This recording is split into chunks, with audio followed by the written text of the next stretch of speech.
తదుపరి మకర రాశి. మకర రాశి వారికి ఈ వారం చాలా అనుకూలంగా ఉంటుంది.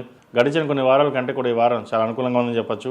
వ్యయాధిపతి తృతీయాధిపతి అయిన గురువు షష్టమంలో ఉన్నారు. అష్టమాధిపతి రవి జన్మరాశిలో, చతుర్థ లాభాధిపతి అయిన కుజుడు జన్మరాశిలో ఉన్నారు. పంచమాధిపతి దశమాధిపతి అయిన శుక్రుడు ద్వితీయంలో ఉన్నారు. కుటుంబ పరంగా చిన్న చిన్న మనస్పర్ధలు, డిస్టర్బెన్సెస్ వచ్చే అవకాశం లేకపోలేదు.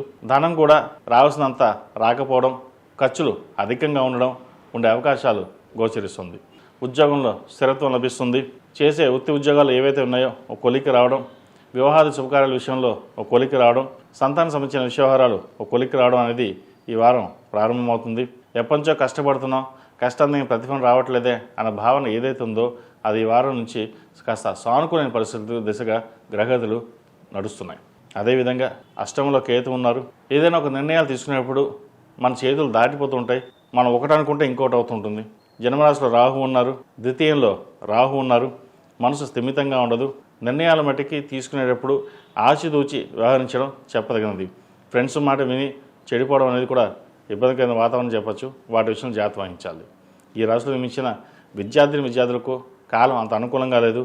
కష్టానికి ప్రతిఫలం లభించే దశగా గ్రహతులు గోచరిస్తున్నప్పటికీ కొంచెం అనారోగ్య కారణం వల్ల, లేదంటే బద్ధకం వల్ల, ఏదైనా ఇతర కారణం వల్ల చదువు మీద అశ్రద్ధ తగ్గుతుంది. అదేవిధంగా ప్రేమ వివాహాలకి ఎంత దూరంగా ఉంటే అంత మంచిది. అందరికీ కాదండి, కొంతమందికి మటుకే. వాటి విషయంలో విఫలమయ్యే అవకాశం, మనస్తాపనకి గురయ్యే అవకాశం కూడా లేకపోలేదు. వాటి విషయంలో జాగ్రత్త వహించాలి. ఈ రాశిలో జన్మించిన స్త్రీలకు వృత్తి ఉద్యోగాల పరంగా, వ్యాపార పరంగా బాగుంటుంది. గ్రీన్ కార్డ్ కోసం చేసే ప్రయత్నాలు కలిసి వస్తాయి. విదేశాలకు వెళ్ళాలన్న ప్రయత్నాలు కూడా ఎవరైతే ఉన్నారో వాళ్ళు చక్కగా ప్రారంభించుకోవచ్చు. వృత్తి ఉద్యోగాల పరంగా మంచి సానుకూల పరిస్థితి గోచరిస్తుంది. సహోదరి మధ్య ఉన్న విభేదాలు ఏవైతే ఉన్నాయో అది తొలగిపోయి విదేశాలకు వెళ్ళి స్థిరపడాలి అన్న మీ కోరిక ఏదైతే ఉందో అది బలపడుతుంది. దాని తగ్గట్టుగా ప్రయత్నాలు ప్రారంభించగలుగుతారు. ఈ రాశివారు ప్రతిరోజు ప్రతినిత్యం ఓం నమో నారాయణ ఒత్తులతో దీపారాధన చేయడం, హనుమాన్ ఒత్తులతో దీపారాధన చేయడం చెప్పదగినది. నువ్వుల నూనె పోసి దీపారాధన చేయండి, మంచి ఫలితాలు ఉంటాయి. శుక్రవారం నాడు కానీ, మంగళవారం నాడు కానీ ఆరావళి కుంకుమతోటి అమ్మవారిని పూజించడం చెప్పదగిన సూచన. ఈ రాశిలో జన్మించిన వారికి కలిసి వచ్చే సంఖ్య 6, కలిసి వచ్చే రంగు ఎల్లో. ఏదైనా పని మీద బయటకు వెళ్ళేటప్పుడు సోమవారం కానీ శుక్రవారం కానీ వెళ్ళండి, మంచి ఫలితాలు సంప్రాప్తిస్తాయి.